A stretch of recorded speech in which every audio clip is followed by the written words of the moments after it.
미국 이민 역사가 하와이에서 시작된 것 우리가 잘 알고 있을 것입니다. 1903년 1월 파인애플과 설탕 농장에서 일하기 위해 한인들이 이제 하와이에 들어오면서부터 한인 이민이 시작됩니다.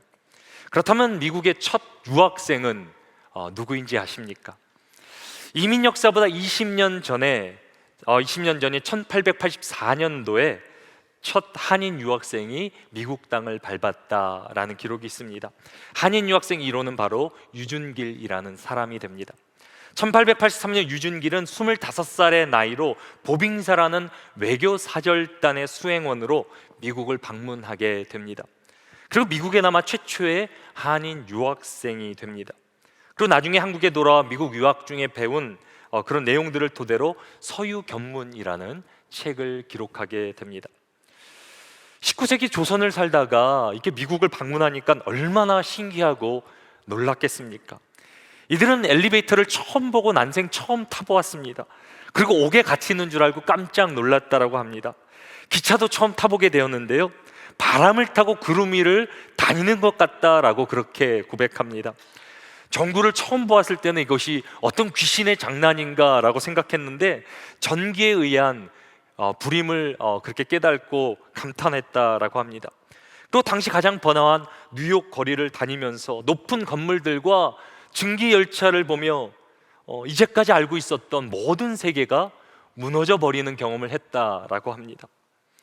나중에 미국 방문을 마치고 돌아온 보빙사의 대표였던 민혁익이라는 사람은 이렇게 고백했다라고 합니다. 나는 어둠에서 태어났다가 광명 속으로 들어갔습니다. 그리고 다시 어둠 속으로 돌아왔습니다. 당시 그들이 느꼈던 충격은 우리의 상상을 뛰어넘는 그 이상이었을 것입니다. 19세기 조선의 관점에서 미국이란 나라가 그렇게 대단했다면 주님이 말씀하시는 천국은 얼마나 더 대단한 곳이겠습니까? 혹시 여러분들 죄 없는 세상을 상상해 보셨습니까? 세상의 범죄를 우리는 얼마나 두려워합니까? 우리 자녀들의 학교가 새롭게 시작되었습니다. 그런데 새 학기를 맞아 우리가 처음 들린 뉴스는 총격 사건입니다. 미국의 미니애폴리스 한 학교에서 총격 사건이 일어났는데 안타깝게도 8살 난 어린아이, 10살 난 어린아이가 총에 맞아 숨졌다 그럽니다. 그리고 17명이 부상을 당했다 그럽니다. 그리고 자식을 찾아 맨발로 뛰어가는 한 엄마의 모습이 포착이 됐는데요, 그 모습이 많은 사람들의 마음을 아프게 했습니다. 우리 자녀의 학교에, 우리 손자의 학교에, 손주의 학교에 총격 사건이 일어났다면 우리도 똑같은 마음이 아니겠습니까? 1999년 컬럼바인 고등학교 총기 난사 사건 이후 미국에는 총 343건의 총격 사건이 일어났다라고 합니다. 그리고 지금까지 40만 명의 학생들이 이 총기 폭력에 노출되었다고 합니다. 이제 이것이 너무 많아 이제는 놀라지도 않습니다. 뉴스에 나오는데 이제는 저희들이 깜짝 놀라지도 않아요. 그런데 이것이 총기 사건뿐이겠습니까? 살인, 방화, 폭력, 강도, 마약, 사기 같은 범죄로 인해 우리는 불안한 세상을 살아가고 있는 것 아닙니까? 인류는 아담의 범죄 이후 죄의 노예로 살아가고 있습니다. 죄가 없는 상태를 우리는 상상할 수조차 없습니다. 그런데 천국은 어떤 나라입니까? 죄가 전혀 없는 나라라고 주님이 말씀하십니다. 하나님의 완전한 공의로 다스리는 나라가 바로 천국입니다. 또 천국은 질병도 고통도 죽음도 없는 나라입니다. 우리 주위에 암으로 또 병으로 고통받는 환우들이 계십니다. 또 연로해지셔서 육신과 정신으로 이렇게 고통받는 연약해지신 분들이 계십니다. 그분들도 젊고 건강하셨을 때는 교회 활동도 많이 하시고 또 대단들 하셨다라고 들었는데 이제는 연약하고 수척해지신 그런 모습들을 보면 참 마음이 이렇게 아픕니다.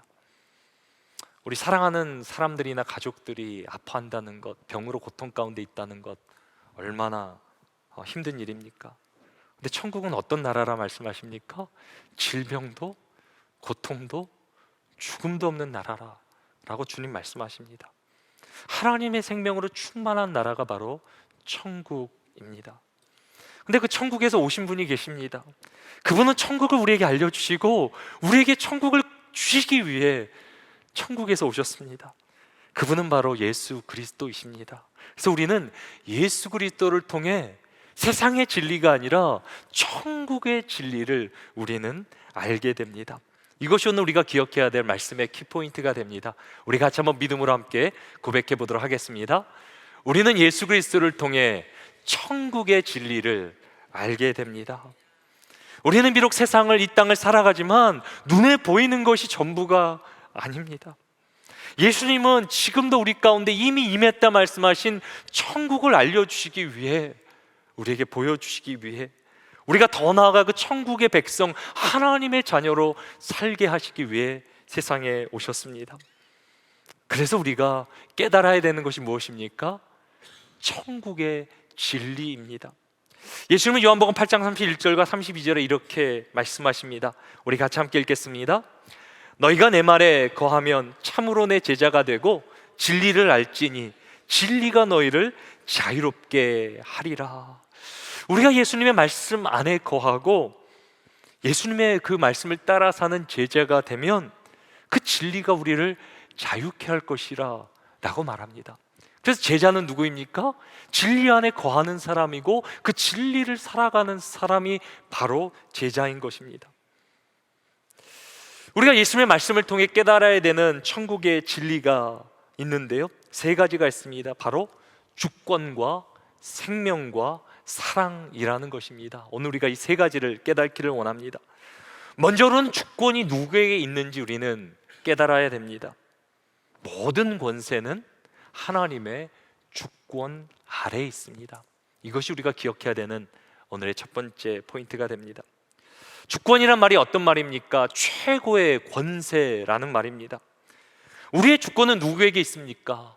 우리의 주권은 이 나라의 정치가들이나 권세자들에게 있는 것이 아닙니다.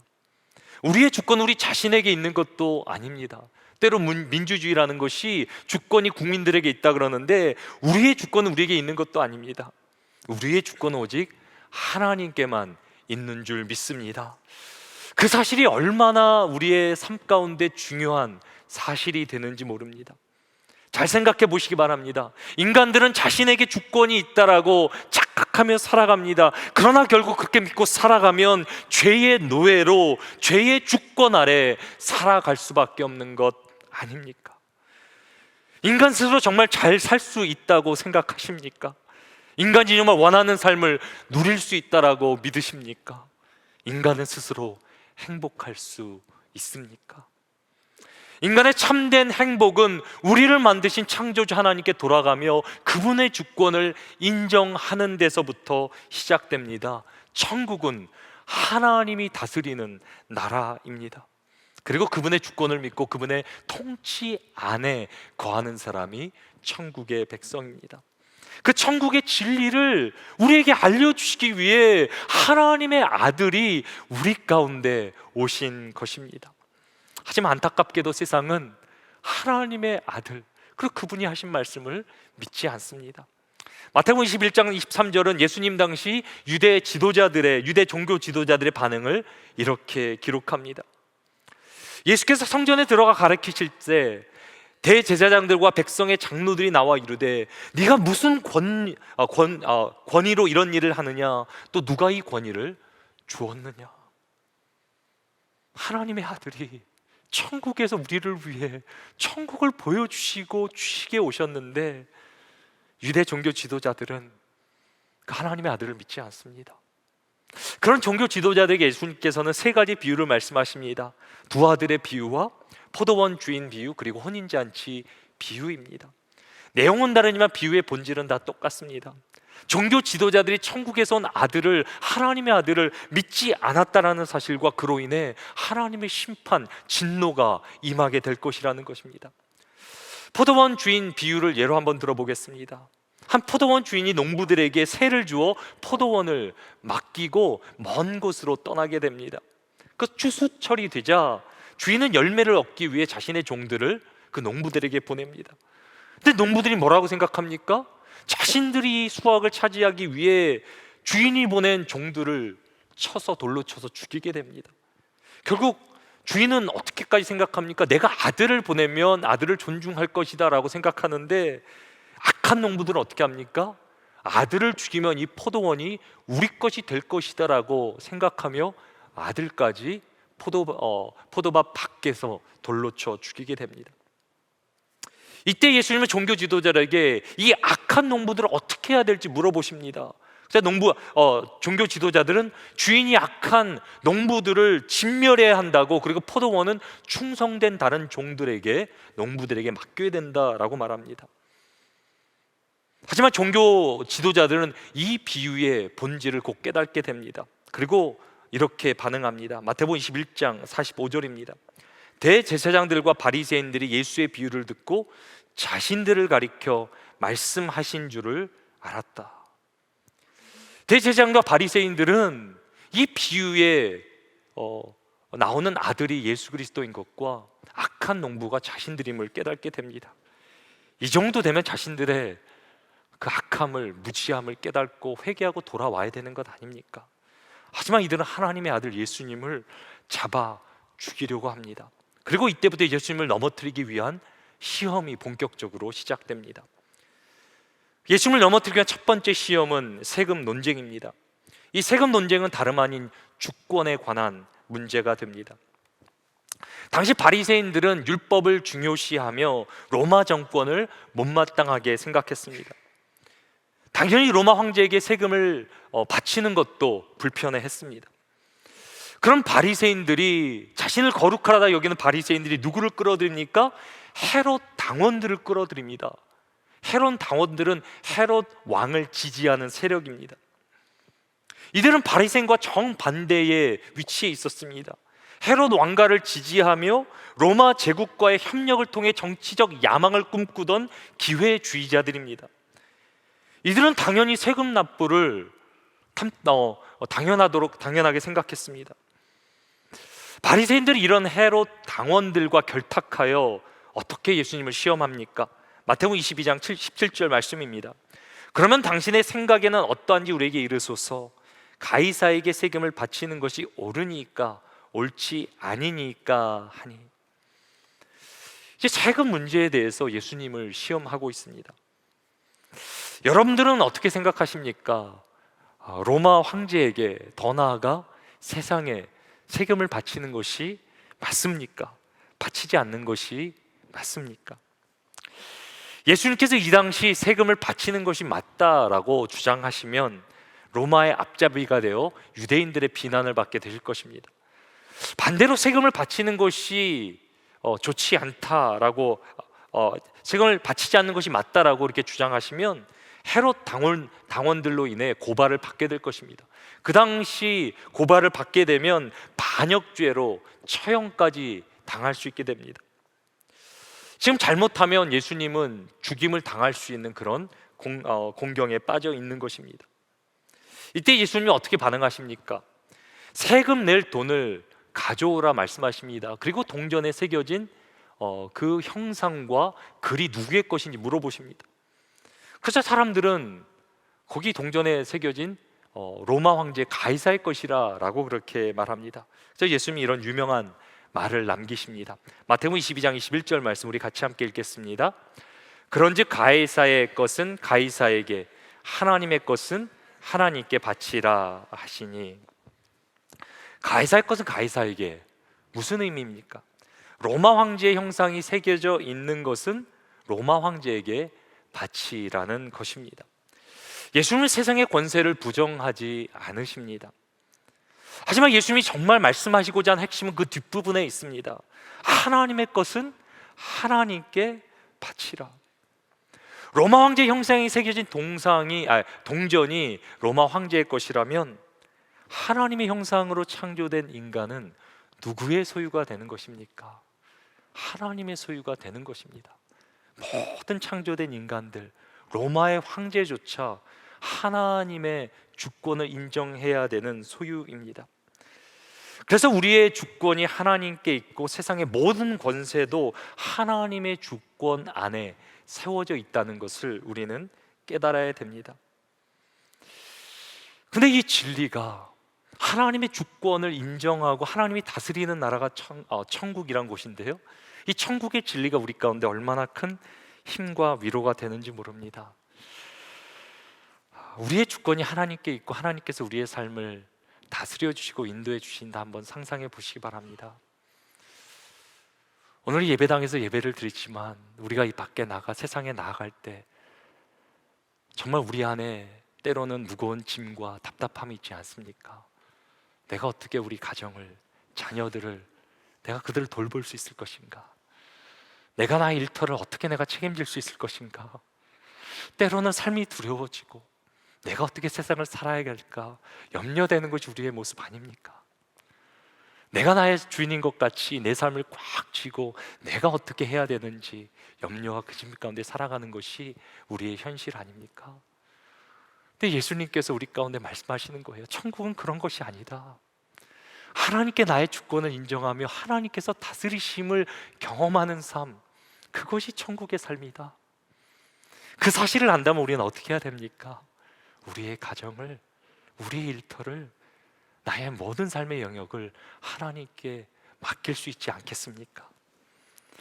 더 이상 두려움이 아니라, 미래에 대한 염려와 걱정이 아니라 하나님께서 통치해 주신다는 믿음 가운데 우리는 하늘의 평강을 살아갈 수 있는 것 아니겠습니까? 때로 더 나아가 우리는 우리의 주권이 지나치면 어떻게 됩니까? 욕심이 됩니다. 나의 자녀들, 나의 비즈니스, 나의 삶의 영역을 내가 어떻게 하려고 몸부림을 칩니다. 근데 우리의 욕심이 과해지면 어떻게 됩니까? 그것이 죄가 되고 그것이 사망의 지름길이 되는 것 아니겠습니까? 우리는 상황과 환경을 자꾸 내 힘으로, 내 것으로 통제하려는 그런 욕심이 우리 가운데 있습니다.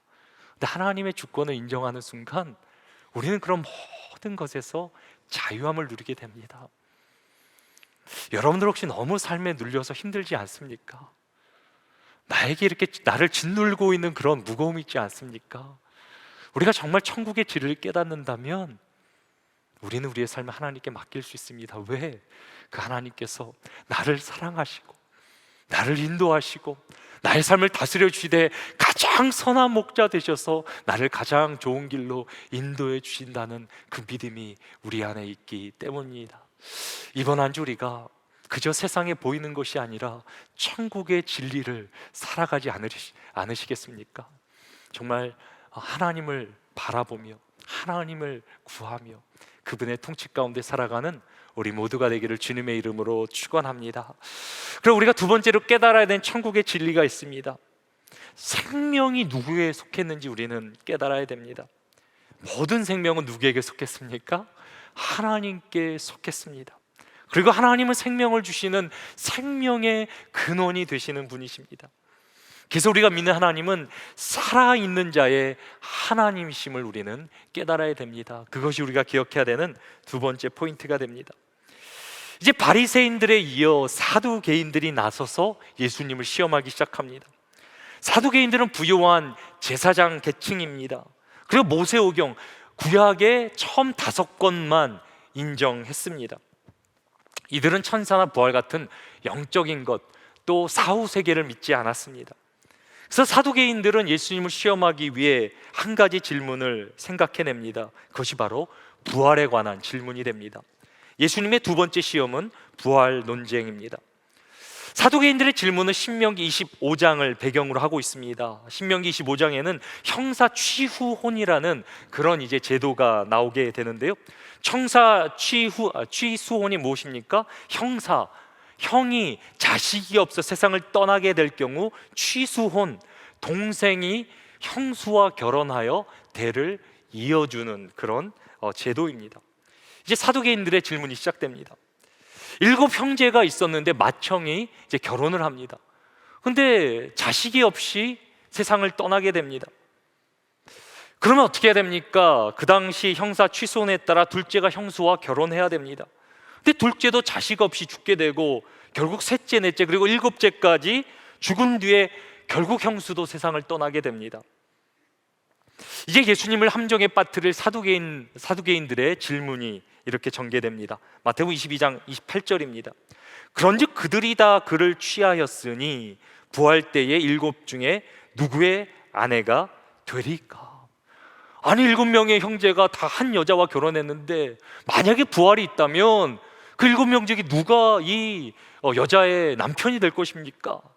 지금 질문의 의도가 무엇입니까? 부활이라는 자체가 비논리적이고 모순적이라는 것을 강조하는 것입니다. 더 나아가 천국과 부활의 메시지를 전하셨던 예수님을 조롱하려는 데 의도가 있습니다.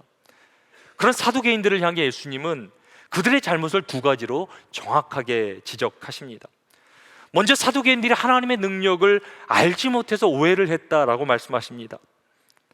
사두개인들은 부활을 믿지도 않았는데 부활이라는 질문을 이렇게 꺼내면서 이 부활이 이 삶에 마치 삶의 연장선상인 것처럼 그렇게 생각했습니다.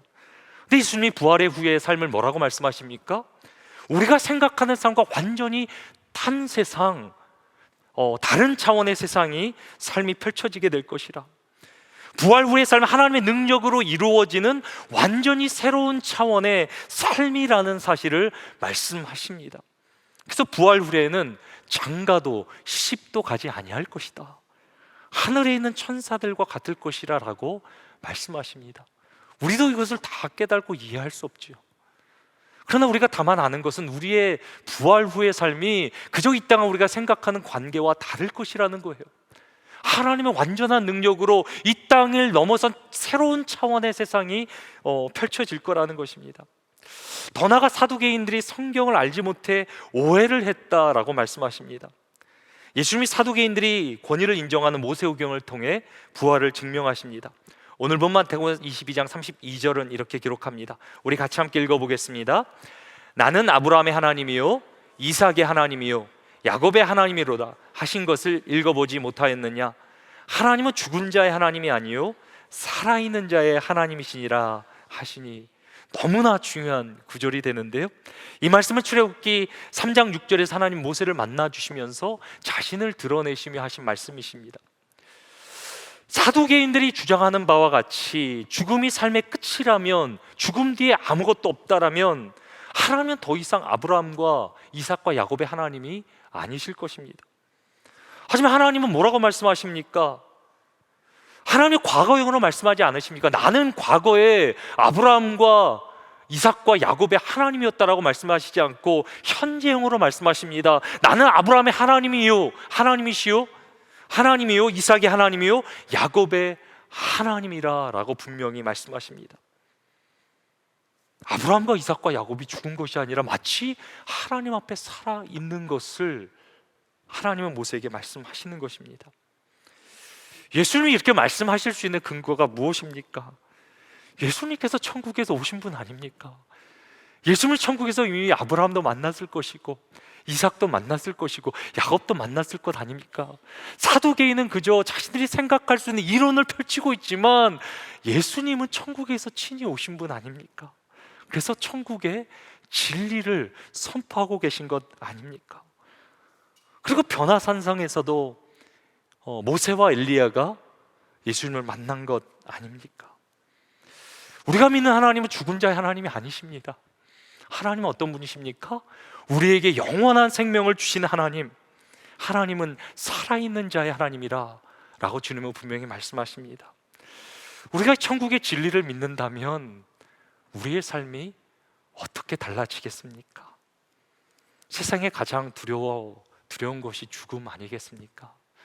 근데 우리가 죽음이 끝이 아니라면 예수 그리스도께서 죽음의 권세를 이기시고 부활하셨고 우리도 주님 안에서 부활한다는 것을 믿는다면 우리는 더 이상 죄와 사망의 두려움이 아니라 노예가 아니라 우리는 생명을 누리며 소망을 갖고 세상을 살아가게 됩니다.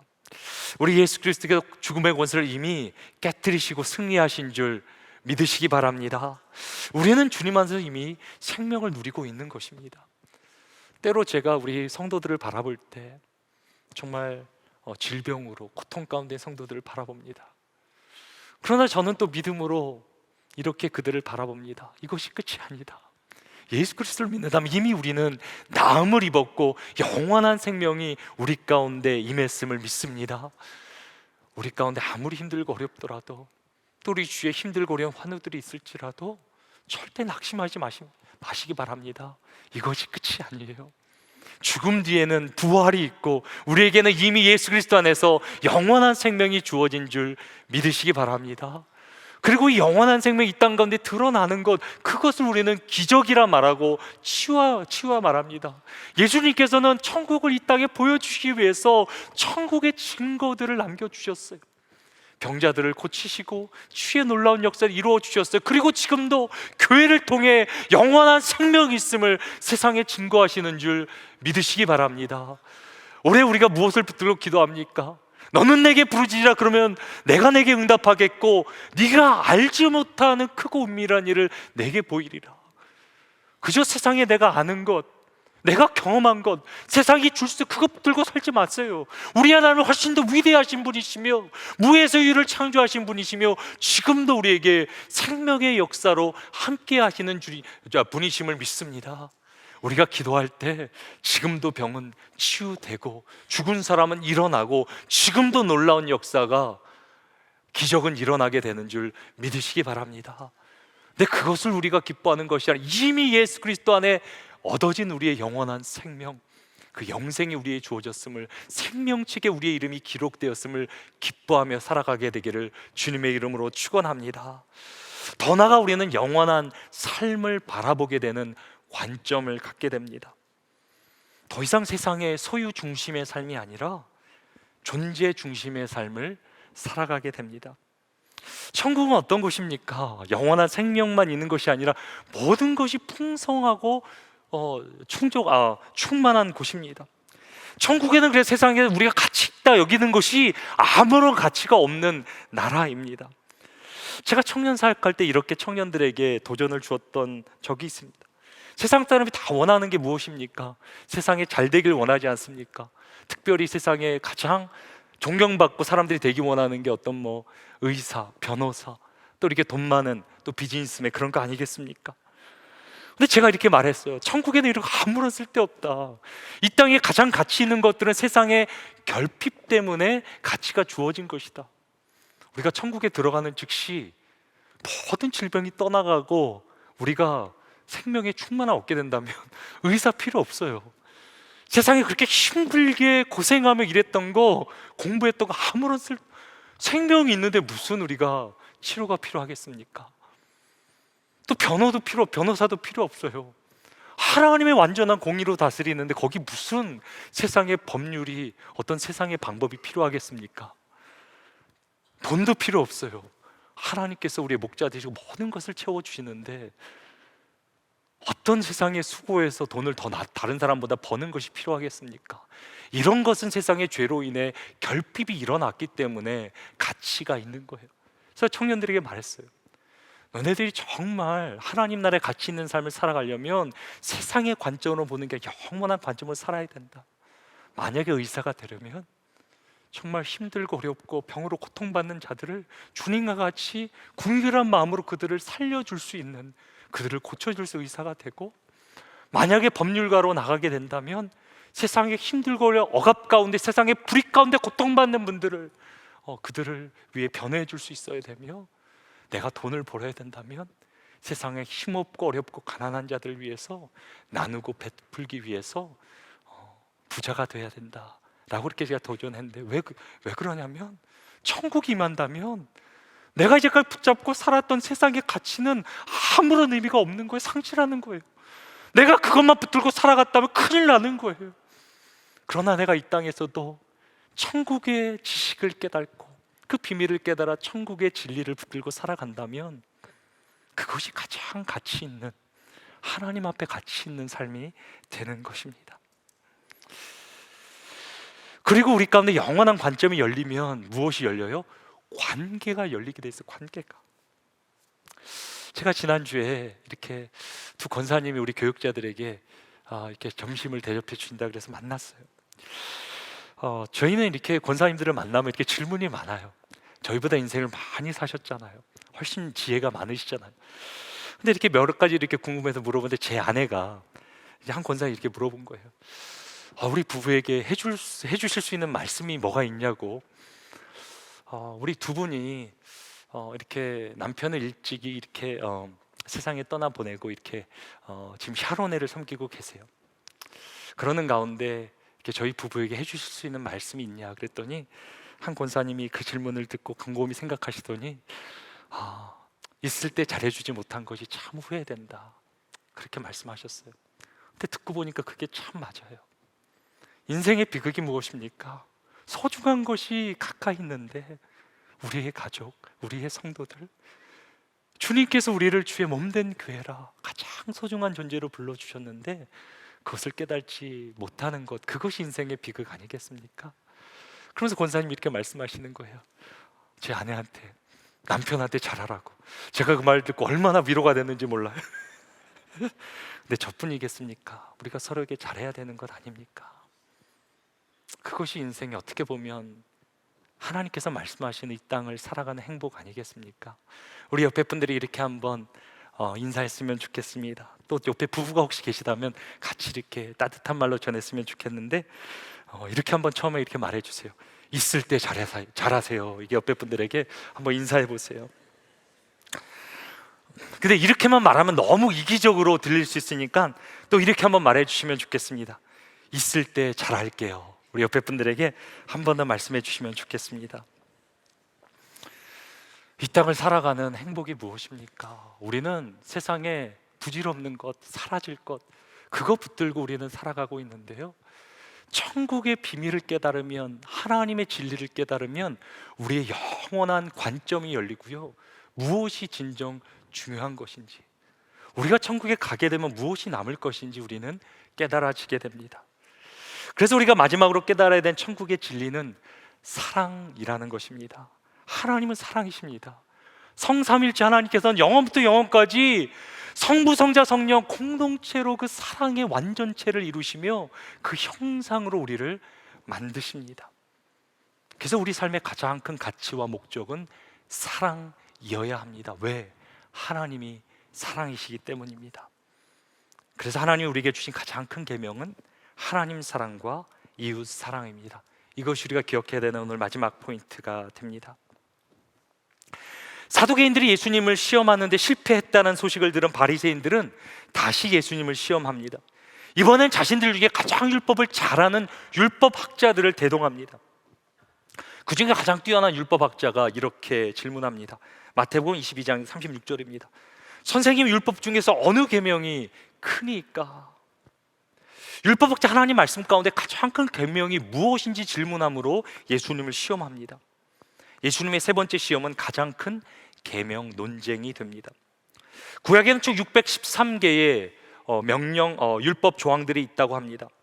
248개의 하라는 명령과 365개의 don't, 하지 말라는 명령입니다. 여기 248개라는 숫자의 의미는 인간의 몸을 이루고 있는 지체의 총합이라 그러고, 또 365는 1년을 이루고 있는 날짜의 숫자 365일이라고 말합니다. 하지만 613개의 계명을 한꺼번에 지키는 것이 불가능하기 때문에 당시 율법학자들은 어느 계명이 더 중요한지 덜 중요한지 논쟁을 했다라고 합니다. 매일 하는 것이 논쟁이었기 때문에 그들이 갖고 있는 성경 지식이 얼마나 해박했겠습니까? 율법학자들은 자신들의 뛰어난 해박한 지식으로 예수님의 성경 이해도를 지금 시험하고 있는 것입니다. 여기서 예수님이 잘못 대답이라도 하시면 그것을 빌미삼아 공격에 빠뜨리고 망신 주려는 것입니다. 이때 예수님은 율법의 핵심을 이렇게 말씀하십니다. 마태복음 22장 37절에 40절까지 우리 같이 함께 읽겠습니다. 예수께서 이르시되 내 마음을 다하고 목숨을 다하고 뜻을 다하여 주 너의 하나님을 사랑하라 하셨으니 이것이 크고 첫째 되는 계명이요 둘째도 그와 같으니 내 이웃을 내 자신같이 사랑하라 하셨으니 이 두 계명이 온 율법과 선지자의 강령이니라. 예수님은 율법학자들 질문에 조금 더 주저함 없이 뭐라고 말씀하십니까? 하나님을 사랑하고 이웃을 사랑하는 것이 모든 개념의 핵심이다라고 말씀하십니다. 하나님께서 우리에게 주신 가장 큰 계명은 사랑입니다. 천국은 사랑의 나라입니다. 이 천국의 진리를 깨닫는다면 우리는 세상을 어떻게 살겠습니까? 특별히 우리의 질문이 달라져야 됩니다. 우리가 이 문을 나서면서 예배당을 떠나면서 뭐라고 질문하겠습니까? 우리는 보통 우리가 어떻게 자녀들을 양육할 것인가? 어떻게 비즈니스를 잘 내가 경영할 것인가? 우리는 세상에 많은 질문들, 고민들을 가지고 살아갑니다. 그런데 우리가 천국 진리를, 영원한 하나님 나라를 깨닫는다면 우리의 질문이 달라져야 됩니다. 그 질문은 두 가지밖에 없습니다. 내가 어떻게 하나님을 기쁘시게 할 것인가? 내 삶을 통해 내가 어떻게 하나님을 기쁘시게 할 것인가? 내 가정을 통해, 자녀들을 통해, 나의 일터를 통해, 나에게 주신 생명을 통해, 나의 전부를 통해, 우리의 교회를 통해 어떻게 하나님을 더 기쁘시게 할 것인가? 그것이 우리가 고민해야 될 질문입니다. 더 나아가 우리가 어떻게 서로를 섬겨야 될 것인가? 하나님께서 하나님을 사랑하고 서로를 사랑하라, 그것이 가장 큰 계명이라 말씀하신다면 우리는 어떻게 하나님을 기뻐하게 할 것인가? 우리는 어떻게 서로 섬길 것인가? 두 질문에 집중해야 됩니다. 우리가 나중에 천국에 간다면 가장 안타까운 것, 후회할 것이 더 사랑하지 못한 것, 주님의 계명을 지키지 못한 것, 그것을 후회하게 될 것입니다. 주님도 말씀하지 않습니까? 너희가 서로 사랑할 때 세상이 너희가 내 제자됨을 알 것이라 말씀하지 않겠습니까? 작은 소자에게 한 것이 나에게 한 것이라 말씀하지 않으십니까? 더 나아가 주님은 이 말씀을 그저 하신 것이 아니라 우리를 위해 가장 낮은 곳에서 그 사랑을 보여주시기 위해 십자가를 지고 우리 가운데 생명을 다해 그 사랑으로 우리에게 하나님의 사랑 알려주신 분이 바로 우리 주님 아니겠습니까? 우리가 그 사랑을 안다면, 천국의 진리를 깨달았다면 우리가 어떻게 세상과 똑같이 세상을 살 수 있겠습니까? 10월 17일과 18일 날 우리 교회에서 발달장애 컨퍼런스가 있습니다. 제가 이것이 얼마나 감사한지 몰라요. 여기에 이제 이번에 캐치프레이가 있는데, 캐치프레이가 이렇게 됩니다. 장애인이 없는 교회는 장애가 있는 교회다. 제가 이 말을 곰곰이 묵상해 보았습니다. 우리 주위에 장애인이 없지 않죠? 있죠. 우리 가족 가운데, 지척 가운데, 우리 주위 가운데. 근데 우리는 그분들을 볼 수 있는 안목이 없는 거죠. 눈이 열리지 않은 거죠. 하나님께서 우리 가운데, 교회 가운데 사랑하라, 세상에 소외된 자, 힘들고 억눌린 자를 찾아가서 사랑을 베풀라 교회를 이 땅에 세워주셨는데 우리에게 그분들을 보는 눈이 없는 거죠. 그저 나의 욕심을 위해 이적인 삶을 살아가는 것이 이 땅에 우리의 모습 아닙니까? 그 주님의 마음을 갖지 못하고 이 땅에 우리가 사용해야 될 대상을 보지 못하는 그것이 우리의 영적 장애 아니겠습니까? 우리 모두는 하나님 앞에서 장애를 가진 자 아닙니까? 하나님의 은혜가 필요한 자, 성령이 우리의 눈을 열어주셔서 하나님이 보시는 것을 보아야 되는 그런 연약한 자들이 우리 아니겠습니까? 저는 이번 컨퍼런스를 통해서 우리의 눈이 열렸으면 좋겠습니다. 그저 나만 보고 살아가는 것이 아니라 우리의 주위에 더 힘들고 어렵고 주님이 가장 낮은 자리에서 우리를 만나 주신 것처럼 우리가 주의 주님의 사랑으로 이 땅을 살아간다면 세상이 하나님 나라, 그 천국, 하나님의 사랑을 우리를 통해 보지 않겠습니까?